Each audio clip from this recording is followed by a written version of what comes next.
खुदावंद यीशु मसीह के नाम में आपको सलाम। आज हम इस बात पर गौर करेंगे कि खुदावंद यीशु मसीह ने बपतिस्मा क्यों लिया।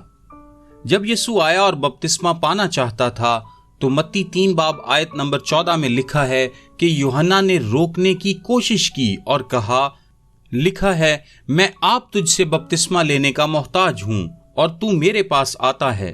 मैं एक गुनहगार कैसे एक बेगुनाह को बपतिस्मा दे सकता हूं, बल्कि तुझको मुझे बपतिस्मा देना चाहिए। ये बात यूहन्ना बपतिस्मा देने वाले के लिए कतन नाकाबिले तसव्वुर थी। वो जानता था कि यीशु बेऐब बेगुनाह बर्रा है और ये बात समझ नहीं पा रहा था कि यीशु जो कि कामिल और बदी से पाक खुदा का बेटा था, वो कैसे अपने गुनाहों का इकरार कर सकता था। बस उसने उसे रोकने की कोशिश की। बस यूहन्ना की ये कोशिश कि वो यीशु को बपतिस्मा लेने से रोक सके, इस बात की गवाही है कि यीशु बेगुनाह था। लेकिन आयत नंबर 15 में यीशु ने उसे जवाब दिया और कहा, अब तू होने ही दे, क्योंकि हमें इसी तरह सारी रास्तबाजी पूरी करना मुनासिब है। बस उसने होने दिया। इससे यीशु की क्या मुराद थी कि सारी रास्तबाजी पूरी करना मुनासिब है? यीशु मसीह ने इस बात से इनकार नहीं किया था कि वो यूहन्ना से ज्यादा मुकद्दम है या बेगुनाह है। अब तू होने ही दे से मुराद है कि बपतिस्मा लेने का अमल अगरचे देखने में नामुनासिब मालूम हो तो भी वो उस मखसूस वक्त के मुताबिक मुनासिब था। यूं दिखाई देता है कि बपतिस्मा लेने के लिए खुद को पेश कर देने के पीछे एक वजह ये थी कि वो अपने पैरोकारों को फरमाबरदारी का एक नमूना दे सके। बादशाहों का बादशाह होने के नाते यीशु मसीह जानता था कि उस पर ऐसी कोई जिम्मेदारी आयद नहीं होती कि इंसानी हुकूमतों को महसूल अदा करे। सो जब एक मौके पर पतरस ने इस मामले के बारे में पूछा तो यीशु ने जवाब दिया, ऐ शमाउन, तू क्या समझता है?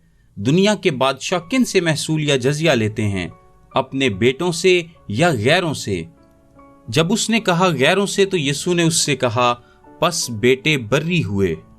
लेकिन मुबादा हम उनके लिए ठोकर का बायस हों, तू एक मिसकाल लेकर मेरे और अपने लिए उन्हें दे। इसका जिक्र मत्ती 17 बाब 25-27 आयत में है।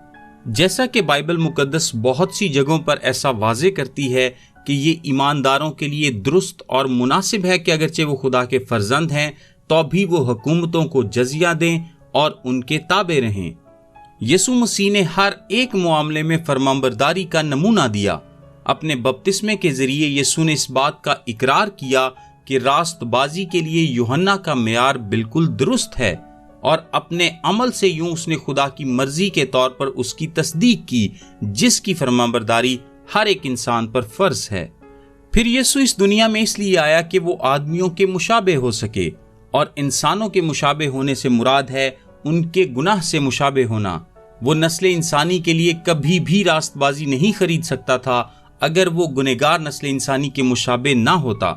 मसीहा के आने से सैकड़ों साल पहले यसाया ने इस बात का ऐलान कर दिया था कि मसीहा, लिखा है, खताकारों के साथ शुमार किया गया तो भी उसने बहुतों के गुनाह उठा लिए और खताकारों की शिफात की।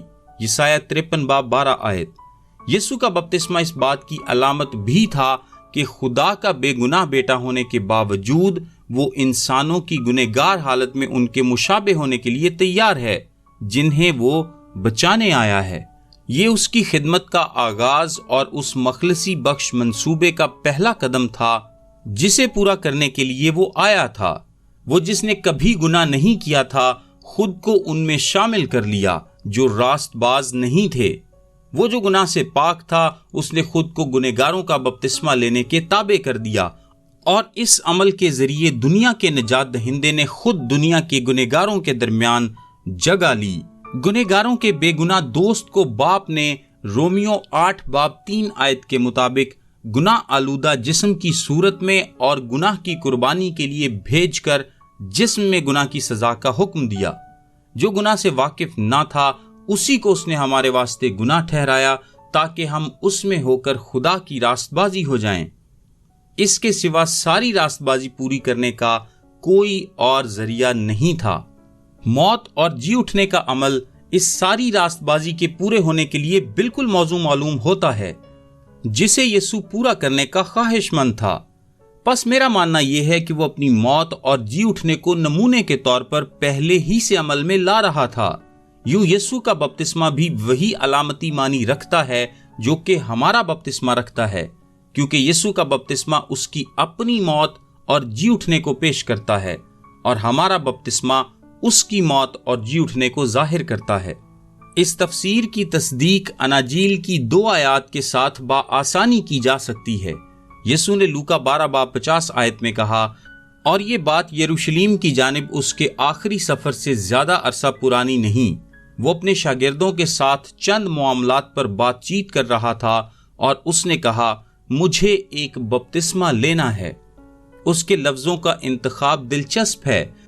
اس نے ایسا کیوں نہیں کہا کہ مجھے موت سے گزرنا ہے، یا یہ کیوں نہیں کہا مجھے اپنی خودی سے انکار کے عمل میں سے گزرنا ہے، یا پھر یہ کیوں نہیں کہا مجھے مصلوبیت میں سے گزرنا ہے۔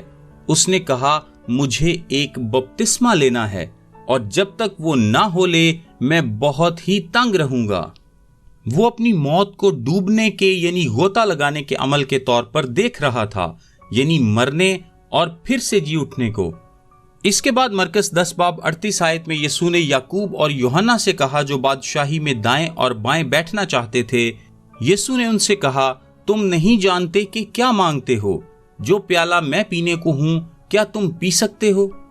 اور جو بپتسمہ میں لینے کو ہوں تم لے سکتے ہو؟ اس نے اس طرح کیوں نہیں کہا، میں جس موت سے مرنے کو ہوں اس طرح مر سکتے ہو؟ اس نے تشبیہاتی انداز میں بات کی۔ اس نے اپنی موت کو بپتسمہ کے طور پر دیکھا، کیونکہ یہ ڈوبنے کے مترادف تھا۔ ڈوبنا موت اور دفن ہونے کو ظاہر کرتا ہے، اور وہ زندہ ہو کر باہر آیا۔ لہٰذا جب یسوع نے اپنے بپتسمے کی طرف دیکھا اور کہا کہ یہ ساری راست بازی کو پورا کرنا ہے، تو وہ کہہ رہا تھا، میری موت اور جی اٹھنے سے تمام راست بازی پوری ہوگی، اور میں ابھی اس عظیم بپتسمے کا علامتی مظاہرہ کروں گا جو آنے والا ہے۔ بپتسمہ لینے کے دوران یسوع نے اپنے مقصد کو پہلے ہی سے بیان کیا، جس کے لیے وہ آیا تھا، جو دنیا کے گناہوں کو اٹھائے ہوئے گناہ کے لیے مرنا تھا۔ وہ گناہ اپنے اوپر لیے ہوئے مرا، اور پھر خدائی فیصلے کی لہروں کے نیچے دفن ہونا، پھر نئی زندگی میں جی اٹھنا۔ اور یہودیہ میں اس کا بپتسمہ اس بپتسمے کا عکس تھا جو جلد ہی یروشلیم میں آنے والا تھا۔ یہ ضروری تھا۔ یہاں تک کہ مسیح کا بپتسمہ اس کی اپنی موت، تدفین اور جی اٹھنے کی منظر کشی کرتا ہے۔